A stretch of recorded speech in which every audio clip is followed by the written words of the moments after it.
लेकिन स्टील कंपनियों के लिए एक बहुत ही बड़ी खबर आ रही है और सूत्रों के हवाले से 18 स्वदेश को ये एक्सक्लूसिव जानकारी मिली है कि सरकार जल्द ही स्टील सेक्टर के लिए एक और पीएलआई स्कीम यानी कि प्रोडक्शन लिंक्ड इंसेंटिव स्कीम का ऐलान कर सकती है। किन चीज़ों पर ये इंसेंटिव मिलेगा, इसके डिटेल्स क्या हैं, ये बताने के लिए हमारे सहयोगी प्रकाश प्रियदर्शी जुड़ गए हैं ज़्यादा डिटेल लेकर। प्रकाश बताइए, निश्चित तौर पर एक बड़ी राहत भी, बड़ी खबर भी, बताइए क्या जानकारी है आपके पास?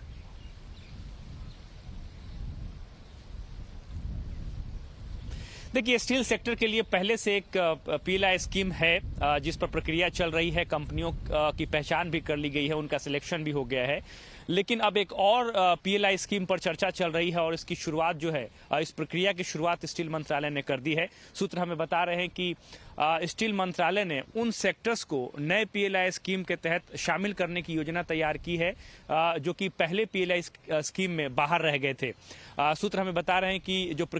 जिस प्रक्रिया की शुरुआत स्टील मंत्रालय ने की है, उसके तहत इंडस्ट्री से इस बात की जानकारी मांगी है कि वो ये बताएं कि कौन कौन से ऐसे स्टील प्रोडक्ट्स हैं, किसकी सेक्टर में ऐसे स्टील प्रोडक्ट्स हैं जिसके लिए इंपोर्ट पर अभी भी निर्भरता बनी हुई है और पहले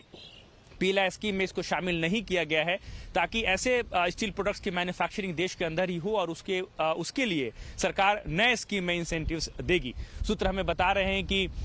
इसमें कई ऐसे सेक्टर्स हैं जो कि शामिल किया गया है, जिसमें डिफेंस है, पावर सेक्टर है, टेक्सटाइल है।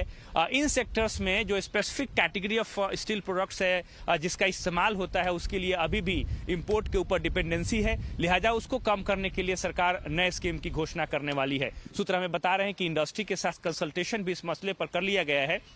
और इंडस्ट्री ने एविडेंस के साथ कि ये प्रोडक्ट है, इस सेक्टर में इस्तेमाल होता है और इसकी मैन्युफैक्चरिंग पर्याप्त मात्रा में देश के अंदर नहीं हो रही है, लिहाजा इंपोर्ट पर निर्भरता है। इस एविडेंस के साथ वो जो पूरी की पूरी लिस्ट है वो स्टील मंत्रालय को सौंप दी है और जल्द ही नए स्कीम की घोषणा की जाएगी। जैसा कि आपको पता है कि सरकार ने पहले स्कीम में करीब 6300 करोड़ रुपए को मंजूरी दी थी और इस रकम से करीब इस रकम के बाद पुराने स्कीम में करीब 67 कंपनीज का चुनाव किया गया है, जिसमें सेल है, टाटा स्टील है, जेएसडब्ल्यू है, जिंदल स्टील है, कल्याणी स्टील लिमिटेड जैसी कंपनियां हैं, उनका चुनाव किया गया है। और उम्मीद ये की जा रही है कि पहली स्कीम में जो है करीब 42,500 करोड़ रुपए का निवेश सेक्टर में देखने को मिल सकता है। और अब जब नई स्कीम आएगी जिसकी अभी प्रक्रिया चल रही है, इसका आकलन अभी होना बाकी है कि नए स्कीम के बाद इसकी लागत क्या होगी और उस पर कितने निवेश की रकम जो है वो देखने को मिल सकती है। तो दरअसल सरकार की पूरी कोशिश है कि आत्मनिर्भर भारत को, मेक इन इंडिया को बढ़ावा दिया जाए,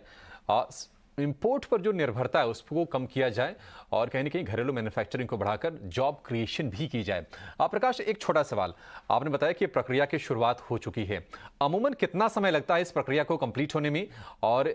इस पूरे स्कीम को अमली जामा पहनाने में?